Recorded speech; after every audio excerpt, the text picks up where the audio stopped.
Very good afternoon to all of you. Very excited to be here at 7-Eleven GSC Center in Bangalore.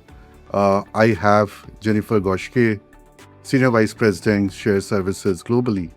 Uh, Jen, thank you very much for talking to us. Thanks for being here. And I will start with on a very personal note, your journey, because you have started from finance. You moved and you have created this beautiful center here. If I'm not wrong, 4 years back. And now you have moved as a Senior Vice President, Shared Services globally. So how's your journey? If you can share and throw some light on that. Sure. So I've had some pretty big pivots in my career, and some of them probably wouldn't be obvious changes and choices. And I think back to when I was in a finance role in the US as Chief Accounting Officer, and then came to India to start the GSC. And it wasn't just a new job, it was a new life. It's a new country, new culture, new expectations. And I went from being someone who was an expert in the room to someone who really didn't know any of the answers and had to be the person asking the most questions. And so that was difficult. It was humbling, but those types of opportunities are the ones where you really grow and it changes you. And you have to have the humility to admit that you don't have all the answers. You have to have the empathy to listen to different perspectives while having the confidence to make decisions and move forward. And so the advice that I would give others as they're navigating their career is to pay attention to the roles that make you feel something. And what I mean by that is a little bit nervous, a little bit curious, a little bit unsure, because those are the roles that will really help you grow. Very well said, Jen, because the way Indian talent, if you will see, one thing which is very common and people talk about, there's no fear to fail. And that's how you will see the current talent landscape in India. People are also talking about, give me something more which I can deliver, and they're ready to take the challenge. So that's how I look at it. And that leads to my next question. And this is, I'm sure it's going to be very close to your heart because you have created the center from the start and the scratch itself. On the culture part, because in the GCC world, we are talking about how you can build that culture. So what are those elements which you have thought through from the start itself? These are non-negotiable. So if you can throw some light.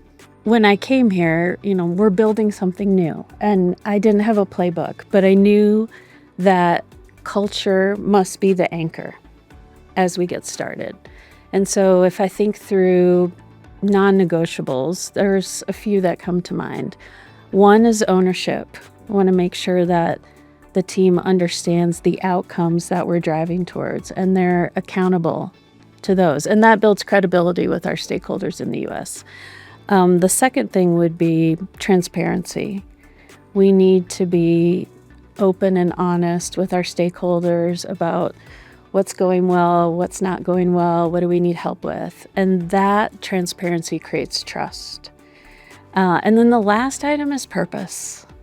I want the team members to know that they're serving something larger than themselves and their job description.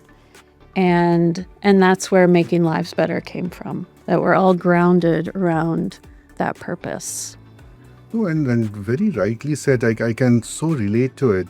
And I can pick 3 words what you spoke about. And trust me, you go to any of the GCC summit or a conference, people are talking about the trust, purpose, and the ownership. Because accountability plays such an important role. While you talk about the ownership, but you need to be also very much accountable. And the current talent, as I told you previously, they look towards the purpose, why I am here. So very interesting thoughts from you, Jennifer, because when you started this and these are the foundation stones. There are many GCCs, they keep on pivoting from one to another. But if these three are already there as a foundation stone, I think that's why 7-Eleven has come to this frame, and this is what we are delivering. One question which is, people talk about the culture, you also touched upon it. A very interesting thing which I keep on coming to 7-Eleven GSC, a basketball court within the organization. How you even thought about it? Because when I came for the first time, I was amazed to see that. And wherever I go, and I give this example. So how this came to your mind? So back to making lives better. We think about that in several different aspects. One, making lives better for our employees, but also making lives better for our stakeholders, our customers, and even the communities where we operate, right? So in order to inspire and motivate the team to make lives better for their U.S. stakeholders, then my primary job is to make their life better. And so, every morning when I bounce out of bed, I'm thinking about that. How do I craft an exceptional life experience so that nobody wants to leave? And how do I compete with all these other amazing GCCs who have been here for decades, right? And so that's what got me thinking about the office, because I wanted them to feel personally cared for, that the leadership cares about them as people and professionals and wants them to be successful, whether it's at 7-Eleven or somewhere else. But I also wanted them to feel pride. Pride in the team, pride in the brand. And the office is a part of that, because if you come into this beautiful, vibrant, intentional space, what I hope it says to our team is you matter and your work matters. And so part of the fun of my role was really thinking about how do I delight the employees, and a basketball court was something unique that I thought they would really enjoy. I mean, if you're working long hours and you want to, get some blood pumping, why not go down and shoot a few hoops and then back to coding, right? So we wanted to give them something special. And the other thing is, as you look around the office, you'll see lots of different areas that cater to different passions. So I really wanted to design to the edges. So we have, a gaming area. No, not everyone's a gamer, but we have a gym, the basketball court. And some people, are into, pumping iron or wellness. And we have an area where you could play the piano. Yeah. And so there are people who enjoy music. So we really wanted to be inclusive and design the office with something for everyone. And you said it in a very simple manner, but it's such a powerful statement, you matter. And I think that is something which goes in any of the employee of 7-Eleven. If you matter most to the organization, then obviously you will not leave. That personal connection was so important to me. Very powerful statement. That's my takeaway, because people struggle to write simple thing in a very powerful manner. The next one, I'm sure we spoke about your journey from the Women in Leadership program. We struggle a lot, I think, in India, globally, because at the bottom of the pyramid, maybe the ratio would be around close to 50-50. The moment you go up in the ladder, it starts completely skewing up. And that's the challenge we have faced. Many of the organizations, they are working towards it, how we can get more women in the leadership program. So your thoughts and your advice, how you see that, and also if you can relate to your journey. Sure. So as I reflect on my own journey, I have to give a lot of credit to people who would advocate for me and put their name behind me and not just mentor me. I mean, mentorship is advice, and I don't want to diminish the value of that, but what I'm talking about is sponsorship, and they are two very different things. Sponsorship is someone helping you with an opportunity, and I have seen over the course of my career women being over mentored and under sponsored. And so, what is the action item? Our leaders need to use their political capital to pull women into opportunities that will stretch them before they're ready, because none of us were ready. And we need people to take a chance on us, but it needs to be roles that have P&L ownership, global initiatives, transformation. Pull those women into those opportunities and support them. And that's how we can make a change. But just mentorship is not going to get us there. I also want to, and this could be one advice to all the women employees, not only in 7-Eleven, but anywhere in any organization. What is one advice from your journey? Because your journey is very inspiring. So one advice which you can tell them, this is what you should do. Because you cannot guarantee the success, but at least the journey, the process. Any advice from you?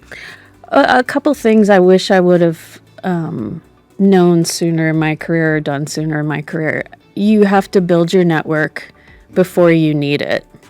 And as an introvert, that's difficult to do, to force yourself to do that. But it's really important to build your network. And it could be as simple as introducing yourself to someone in a different business unit, and you may say, gosh, what are we going to talk about? Just ask them about their business. I mean, people love to talk about themselves and what they're working on. And you'll learn about the business, but you'll also start to form that network and those relationships. I also think it's important that you put your hand up for things. I will tell you, not a lot of organizations have a super robust creative succession planning process. Mm-hmm. They can't read your mind. They don't know all the things that you might be interested in trying or doing. So it's really important to say, hey, I would go do this if given the opportunity. I would like to try this. Putting your hands up and getting that opportunity, grabbing that opportunity, because I believe it has nothing to do with the gender, whether you are from the women gender or any gender for that matter, doesn't. But it's very important to go and grab that opportunity. Very well said that. My next question, and this is one of the discussion which keeps on happening, especially in India in the current scenario. GCC became such a big brand. You go to any state, you go to anywhere, people are talking about Global Capability Center. So how you see, because you came at a point wherein I would say people, some are already at the maturity model, which in Nasscom we talk about 4.0, starting from 1.0. So there are different ways how we define. How you see future of GCCs, and because you have seen the journey. And our advice is whenever you land in India, it's never late because you can learn from each other, and that's what Nasscom does. So how you see future of GCCs in India? I would say we're not 4.0, right? We're still, I want to just ground everyone that we're still, early in our journey. And I think for so many years, GCCs were focused on efficiency. So we get the work, we do it reliably, and we are executing someone else's playbook. And I think the future is really in end-to-end ownership, because when you have that ownership, then you can really influence the design and create or co-create with your parent company.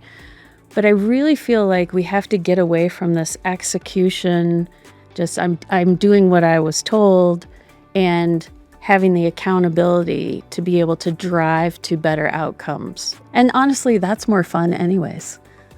No, and very well said, because in Nasscom also, when we talk about a GCC, it's not only about just doing what you are supposed to do or just an executioner. You need to be accountable. You need to be authorized. In many of the conversation we talk about whether you are the decision maker or you have a seat in the table. But the important piece is your accountability, what you are delivering. And I'm just relating to your point when you talked about the trust. Because if you connect the dots from the trust to the accountability, and that's the role which India can play. Otherwise, it will just become an executioner role. That's how I look at it. My other thing which I want to discuss about you, and I'm just taking you back on the employee experience.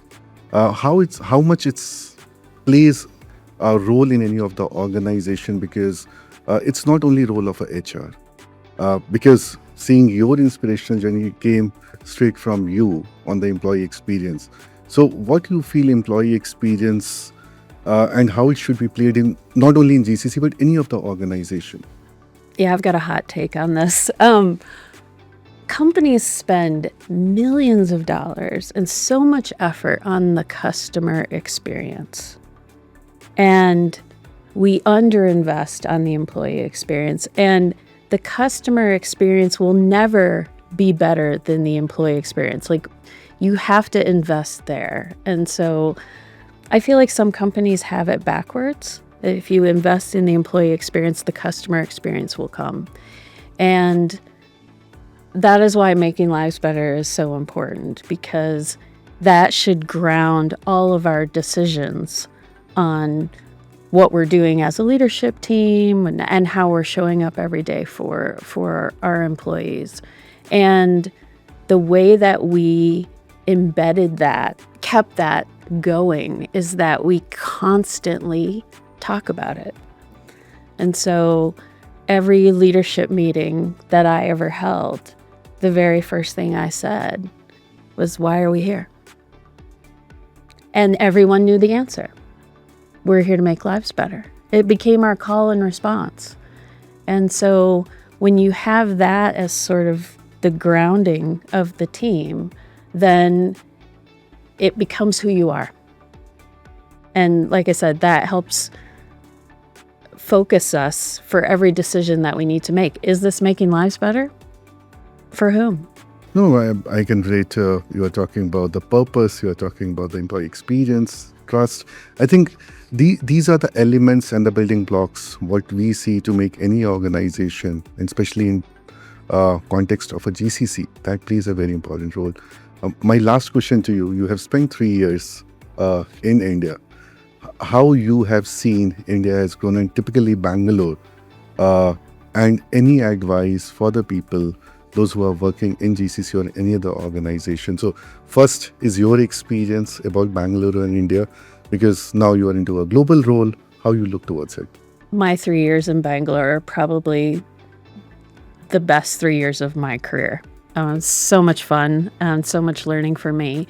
But what was really great about it was just being surrounded by truly brilliant people. And it's exciting to come to work every day when you're surrounded by these bright minds. And so, I mean, that part was inspirational, honestly. There's amazing universities here, and the depth and the breadth of the talent is just unmatched, in my opinion. Advice to people who are in the GCC world, I mean, honestly, just stay curious. Just keep asking questions. Like I said, raise your hand for opportunities. Raise your hand for special projects. You know, really just aim to continue to grow your skill set and keep learning. No, fantastic. So many key takeaways.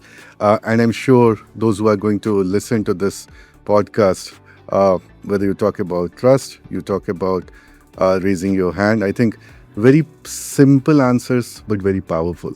Thanks a lot for talking to us, and looking forward to see you more in Bangalore. Thank you so much. Thank you.